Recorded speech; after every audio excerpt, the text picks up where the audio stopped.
Hi, mabuhay. Mabuhay ang buong Pilipino. Parang baliw lang. Malamig mga sis, kutkot tayo naman eh. Matigas yung mani ko. Pero maganda siya pagkaluto, crunchy. Niluluto lang to sa buhangin at saka may asin.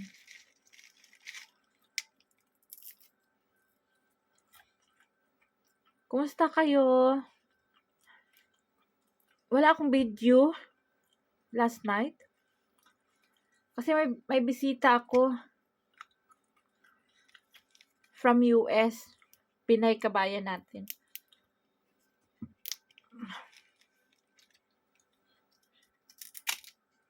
Wala akong video sa kanya kasi private ano siya.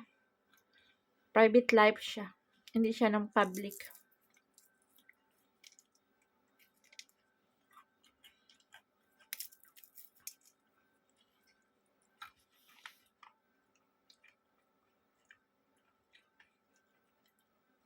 Bilib ako sa kanya.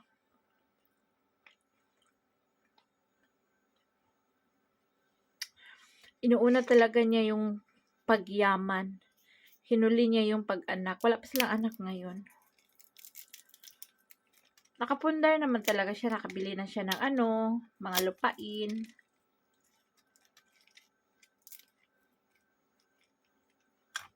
Yung asawa niya, secure din ang future. May trabaho din. Pero hindi pa sila magpapakasal. Magpapayaman pa daw sila.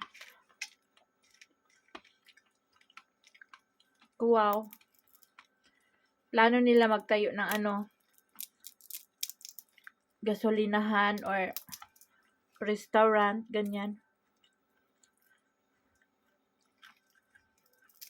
Sabi ko, sige. Pasok ko yung mga anak ko. Kapag mag-open ka na ng restaurant. Tsaka ako, kahit tagawalis lang.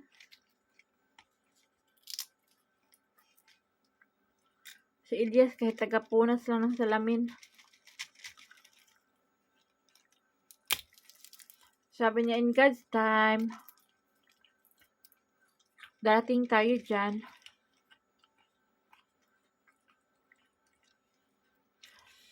Salamat sa iyong mga opinion, suggestion sa aking video.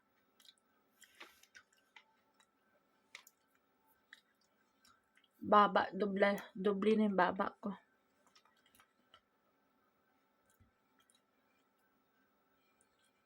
Dito sa Pakistan, masasanay ka rin kasi lalo na ganito yung buhay mo, mahirap ka.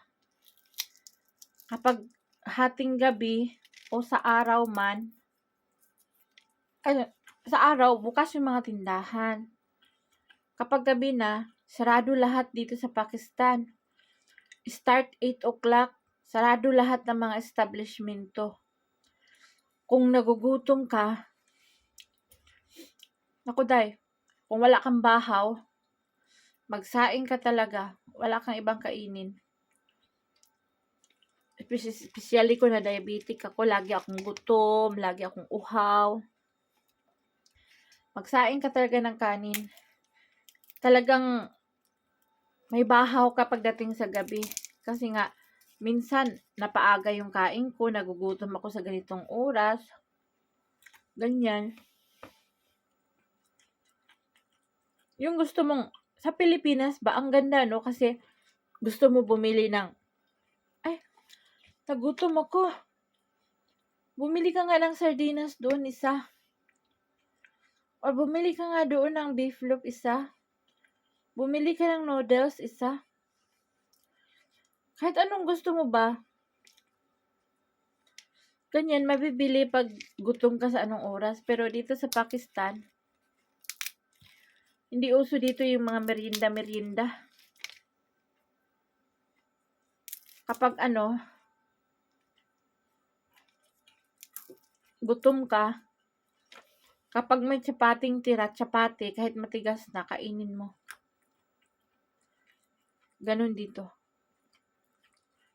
Dildil mo sa kari, sa mantika, busog na. Kaya dito pabata ng pabata ang mga na-stroke dito ng mga Pakistani. Dati ang hahaba ng buhay nila. Ngayon, ang iksi na ng buhay nila.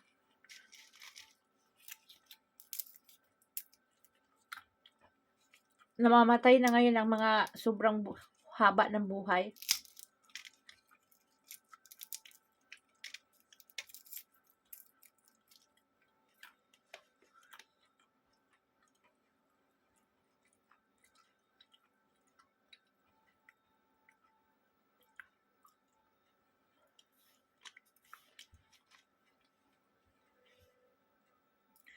Our topic for today is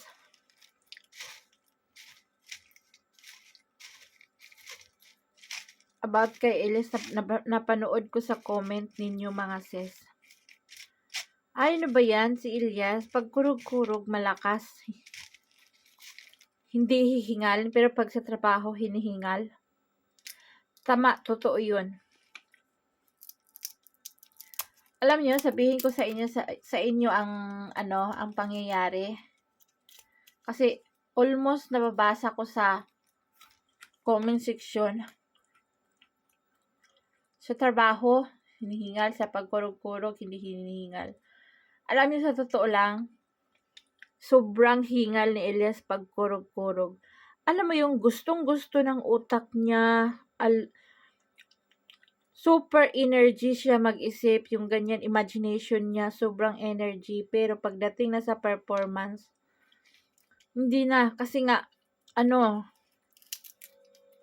kapag anuhan niya ng todo, hindi siya makahinga, para siyang mamamatay. Sabi ko, sige, gusto mo pang kurog-kurog? Magkurog-kurog ka. Kaya yung kurog-kurog namin, minsanan na lang talaga sa isang buwan. Mabibilang mo lang. Tawagin ko lang yan si Elias sa kusina. Tsaka dito sa room namin. Nandiyan lang yung kusina. Parang 4 na hakbang lang. Pagdating dito sa kwarto namin, hingal na yan siya. Ganun na yan siya. Hindi totoo yung mga sis yung sa bimbangan na malakas si Elias. Mahina si Elias sa sa bimbangan na ngayon. Talagang apektido na yung puso niya. Kinakabahan nga ako niya sa kanya kasi laging may fever. Ang fever sa ordo namin dito sa Lita Bahar. Sabi ko, bakit hindi ka tumayo dyan? Ganun siya. May fever ako. Ganun yan siya. Sakitin si Elias masyado. Kunting lang, na.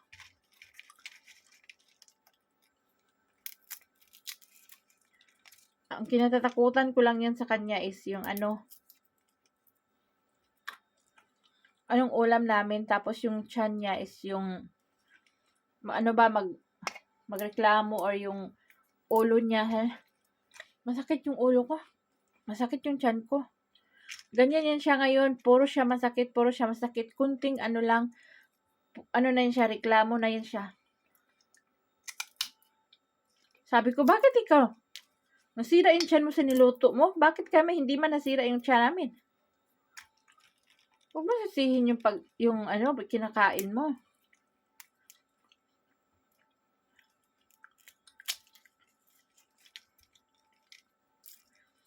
Nasagot ko na isang comments ha. Pero sa bimbangan, sa kurog-kurog, hindi hinihingal si Elias. Sa totoo po, hinihingal na po masyado. Minsan nga, hindi nga namin matapos kasi hinihingal siya eh. Gustong-gusto ng utak niya. Pero yung katawan niya, hindi na kaya. So, yun ang totoo mga sis. Yung maganda lang sa sa imagination. Yung mga ganyan.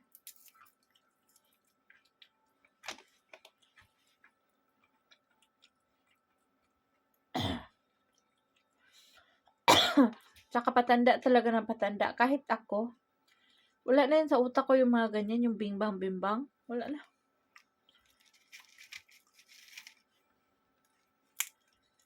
Na iniisip ko, paano yung pagkain namin.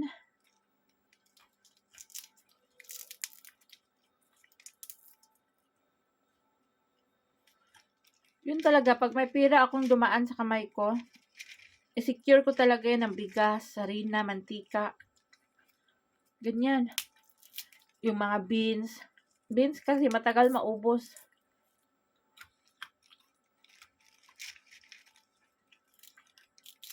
Ayun ha, nasagot ko na yung isang topic. Bimbangan malakas si Elias. Wala na. About naman sa amin kay Myra, ang pag-uwi sa Philippines, makaka-uwi ka kahit bukas, another day, ganyan. Pwede kang umuwi. Kasi maraming paraan eh. Kung gusto, maraming paraan, di ba? Yun.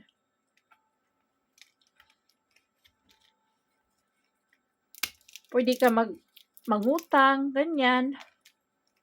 Ang daming paraan kung gusto mong umuwi sa Pilipinas, pero hindi pa ako handa mga sis umuwi sa Pilipinas.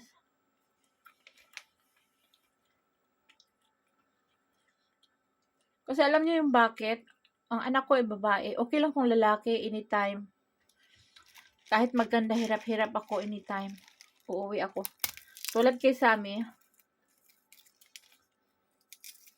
Kaso, babae yung babae yung anak ko, napakahirap magbantay ng babae. Buti pagbantay ka na ng 10 lalaki kaysa isang babae. Napakahirap. Lalo na ngayon sa Pilipinas, sa lugar natin na left and right yung mga balita, yung mga dalagita, yung mga ganyan. Kasi hindi maiwasan yan eh. Yung dyan nag-uumpisa yung mga inggit, yung mga silos. Paano kung magkaroon ng syuta? Tapos may isa pala na nagkagusto. Ayun, tumira na patalikod, patay. Hindi pa ako handa sa ganyang bagay na ako ang sisihin. Siguro darating ang point na makauwi kami na kapag 18 na si Myra, may sarili na siyang desisyon.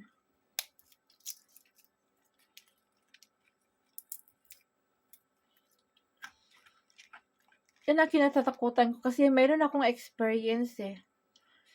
Yung kambal ko sa ganyang edad, 12, 13, na accident, ganyan, na rape siya. Yung kambal ko, si Linlin. Para kaming mamamatay nun, grabe, sobra buong pamilya. Grabe talagang ganyan na pagsubok, para kang mababaliw na. Gusto mong pumatay ng tao.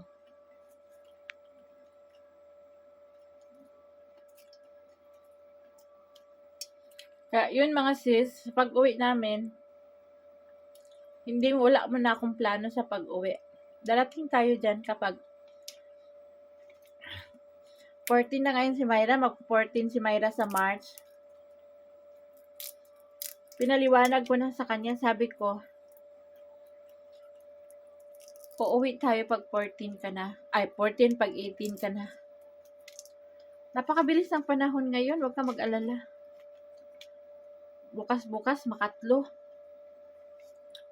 18 ka na, pwede ka na magdesisyon ng sarili mo, yung hindi ako mabiblem. Pwede ka nang lumipad, mag-travel mag-isa.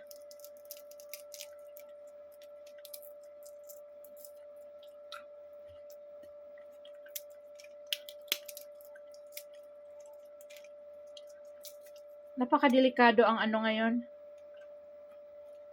Ang Pilipinas. Ang dami ko napanood sa balita, nakakatakot.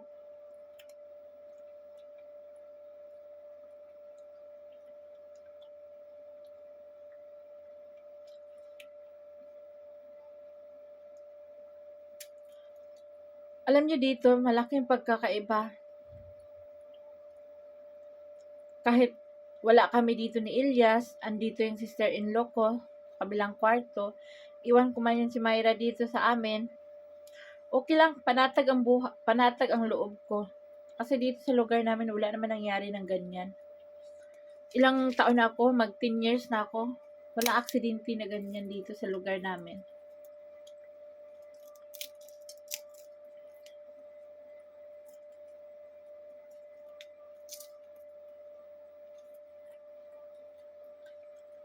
Iniisip ko yung, sige, pupunta tayo sa Pilipinas, ganito ganyan, mag-aral ka. Hindi maiwasan yung ano ba? Hindi maiwasan yung may inggit, ganyan. Inisip ko talaga yan, tapos sabi ko, hindi ka pa naman pure Pilipina. Kakaiba ka sa mga Pilipino. Half Pakistan ka, half Pinoy ka. Paano pag yung may inggit? Paano yung may nagkagusto sa'yo, palihim na nanligaw sa'yo, tapos binastid mo? Paano kung gumanti? 'Di ba? Ganun tayong mga nanay.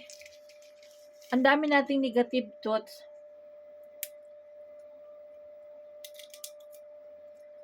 Ako yung hindi ako yung salang ka ng salang sa sa gila, tas wala kang dala. Dapat may dala ka talaga. Maging ready ka.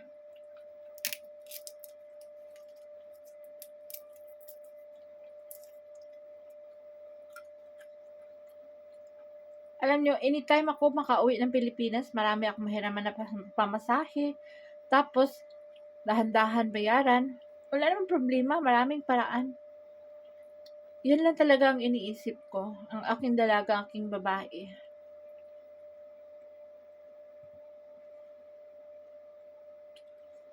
Paano pa ganyan? Siguro pag ganun, hindi ko alam kung mabuhay pa ako o mamatay ako in that day.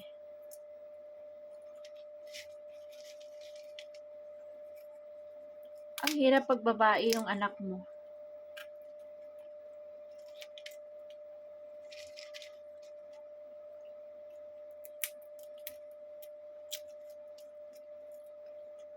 Sa Philippines, kahit nga lalaki yung anak mo sa Philippines, delikado pa rin.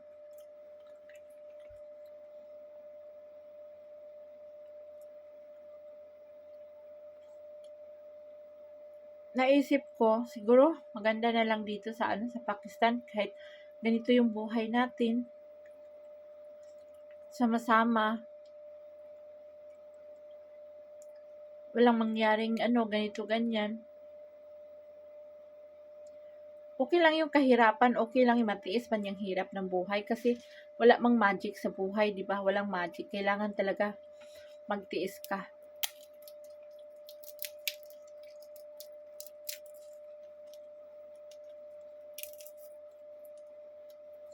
Para sa lahat ha, hindi pa ako ready umuwi sa Pilipinas kaya nababasa ko sa mga comment section. Uy, nagpaparinig para may tumulong, para may mag-sponsor. Hindi. Dati nakauwi kami, pinag-ipunan ko yun. Yung bakasyon namin, pinag-ipunan ko yun. Tapos, sasabihin ninyo na nagpaparinig na naman si Rosana, ganito, ganyan. Kahit na may mag-sponsor sa akin ngayon, although may mga nagme-message na, magkano ba ang gastos, ganito ko. Madam, mahal, at saka, hindi pa ako ready na umuwi. Makikita ninyo kapag umuwi kami, makikita, andito lang tayo sa YouTube. Malalaman nyo ang kwento ng buhay ko everyday. My daily life here in Pakistan. Kasi ito na talaga yung source of income namin, yung pag-YouTube.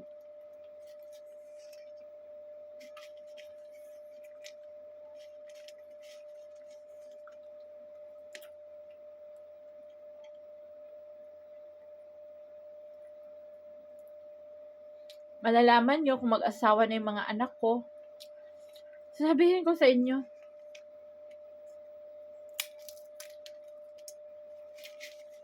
wala akong walang, kasi nasa public na yung buhay ko matagal na.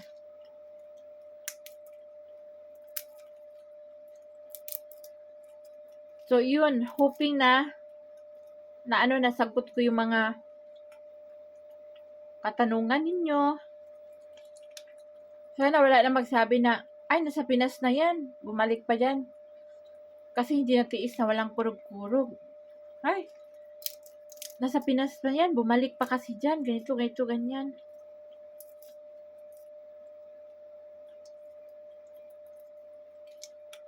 Mga sis, ang buhay natin is,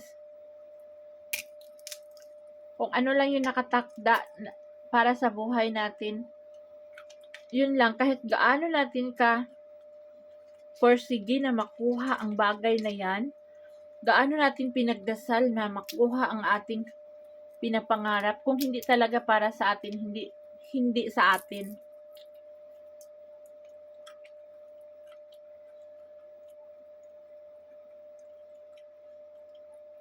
Merong iba, sana mabuti nakatiis ka dyan sa bukid, no? Tapos yung buhay mo, mas maganda pa sa Pilipinas. Malaki pa dyan, nag-iisang kwarto lang, meron kayo siksikan para kay mga basura dyan. Nandyan yung mga damit, kalat, ganito, ganyan. Sabi ko, madam, mabuti na rin yung may sarili akong bahay, may sariling bahay yung nanay ko, naka-invest ako.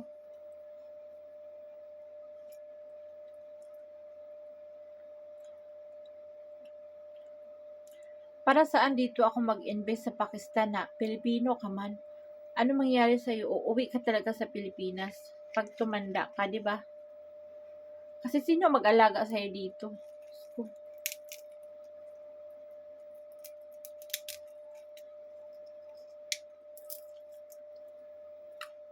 Doon tayo pupunta. Mga matay tayo.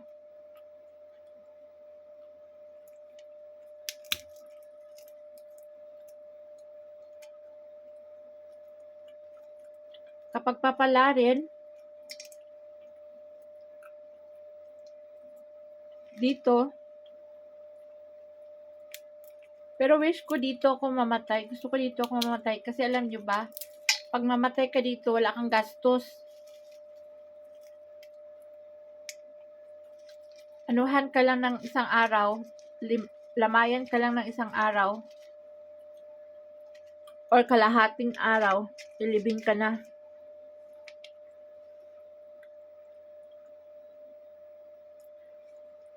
Walang kabaong-kabaong po. Ano ka lang sa maputing tila. I-wrap ka lang sa maputing tila. Dasalan ka, libing na. Ganun ka-simple. Sa Pilipinas, mamatay ka, ang laking halaga, mawala. Imbis na pobre ka, mablima ka pa. Saan-saan ka tatakbo. Kasi yung libingan mo, yung kabaong mo, matagal pa ikaw ililibing kasi nga, hindi pa kumpleto yung pera, ganito, ganyan. Tumatakbo ka pa kahit saan, left and right. Halos hindi ka na makatulog. Dito mga sis, maganda ang kanilang way of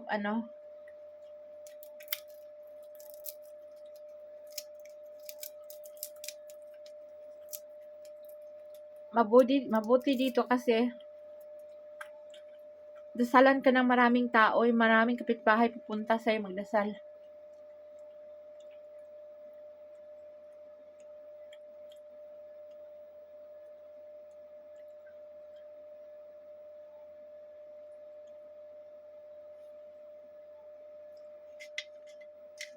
Ayun hopefully, wala na magko-comments na umuwi na yan sa Pilipinas, bumalik pa dyan. Nasagot ko na yung mga tanong ninyo.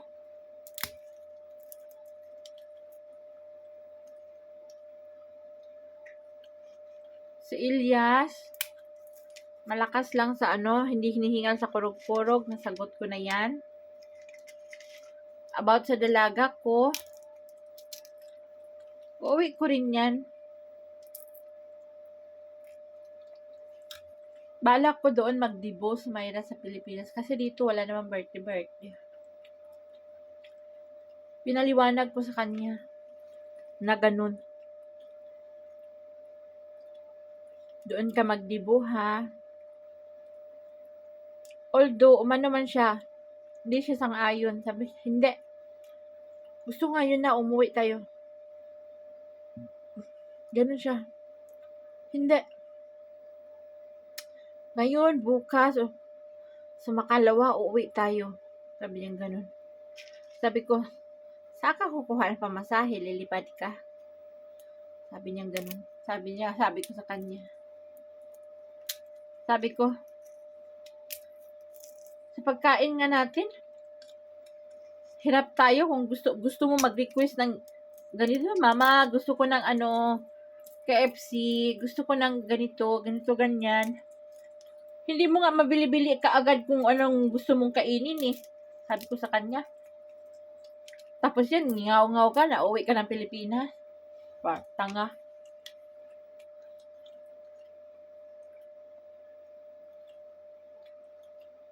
Sinasabi ko sa kanya pero nagdi-disagree siya.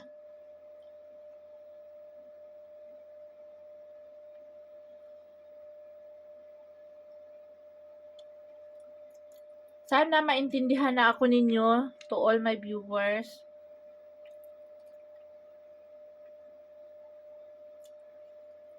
Hindi man ganito habang buhay yung life natin. Umiikot yan yung buhay natin. Parang gulong ba? Kung sa ngayon, nasa baba ka man, bukas sa makalawa, nandito ka sa gitna, pangatlo, pangalima, taon, baka nandito ka sa ibabaw. O diba? Ganun yan. Ganun lang yung buhay. Gagawa ang God ng way to change our life. Diba mga sis? Sa hirap ng buhay, sanay na ako dyan. Kahit magdildil ako ng asin, pinagdaanan ko na yan. Kasi maaga kami na broken family. Grade 1 pa lang ako.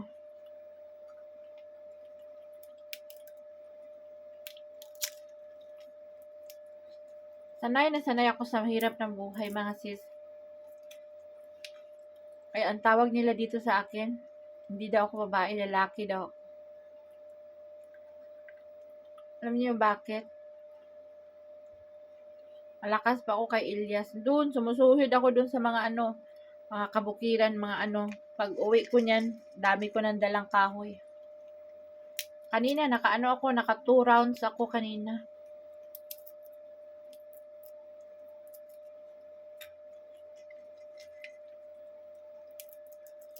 Yun ang chismis dito sa amin. Sabi, ang swerte naman ni Ilyas. May asawa na hindi maarte. Yung mga damit ko, hindi ako bumibili ng bago. Naghihintay lang ako kung sino magbigay dito sa mga in-laws ko. Nakabili ako dati isang beses, kaming dalawa ni Ilyas, naka-vlog yun eh. Binigyan ako ng pera, bili ko daw ng damit.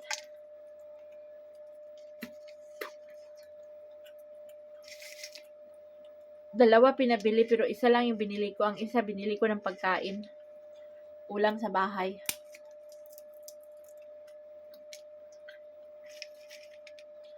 Anihin mo yung magandang damit. Wala naman laman yung sikmura.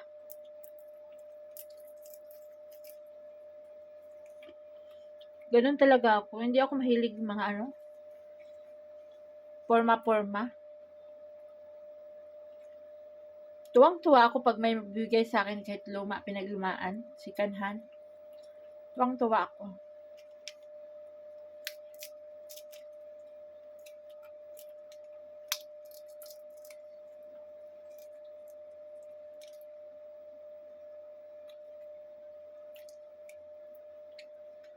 Salamat pala.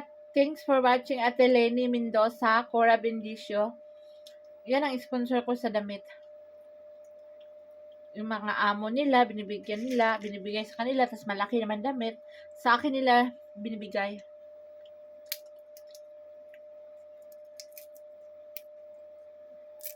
Kaya, I'm be thankful sa buhay ko ngayon.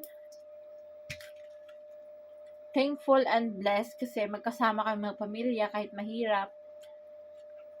Okay lang. Alam mo, pag makalabas ako, makapunta ako ng Islamabad, parang ayoko nang umuwi sa bahay. Mag-aaway kami ni Ilyas. Kasi alam niyo bakit? Si Ilyas nagmamadali mag-drive kasi gabi na daw, anong oras na. Halos mabunggo-bunggo na lang sasakyan sa pagmamaniho, mag-overtake talaga yan siya. Awayin ko yun siya, ano ka ba? Pag mabunggo yung sasakyan, may pera ka pambayad? Sabi ko sa kanya. Ang lakas talaga magmaniho ni Ilyas. Yun ang ayaw na ayaw sa mga mga niece niya. Sabi niya, Auntie, alam mo ba, sumakit yung ulo ko kasi ganito. Kahit sigsag, ganyan, ang lakas nagpatakbo ni Ilyas. Ganyan talaga siya magpa-drive. Awahin ko siya. Bakit ka nagmamadali? Gusto pa nga pumasyal namin ng mga bata eh. Bakit? Anong meron doon sa bahay? Kahit darating tayo ng alauna, alas 2, alas 3, uy. Pag nasa labas kami, nagkukumahog na uuwi na kami. Doon ka nga lang. Maghintay ka doon sa upo ka doon sa food court. Kung ayaw mo, matulog ka doon sa sasakyan. Kasi, bilisan mo kay gabi na, ganito. Andito nga tayo sa labas para maggala, ganito, ganyan. Ibalik mo kami kaagad doon sa kwarto mo. Para kang tanga. Ano kami, priso? Uy, bigyan mo naman kami ng time para maggala-gala. Ganun yan siya.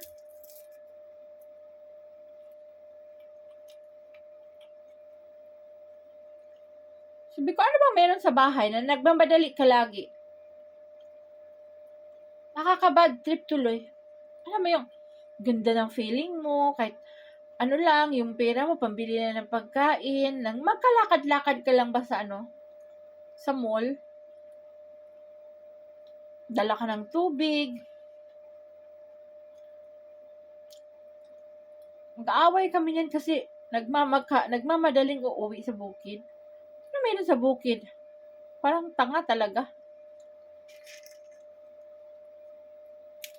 So, dito lang mga sis ang ating video kasi mahaba na ito. Mapagod na kayo sa panood. Thank you for watching and please don't skip our ads para sa aming pangharina pambigas. Thank you for watching. Salamat. God bless us all. God bless.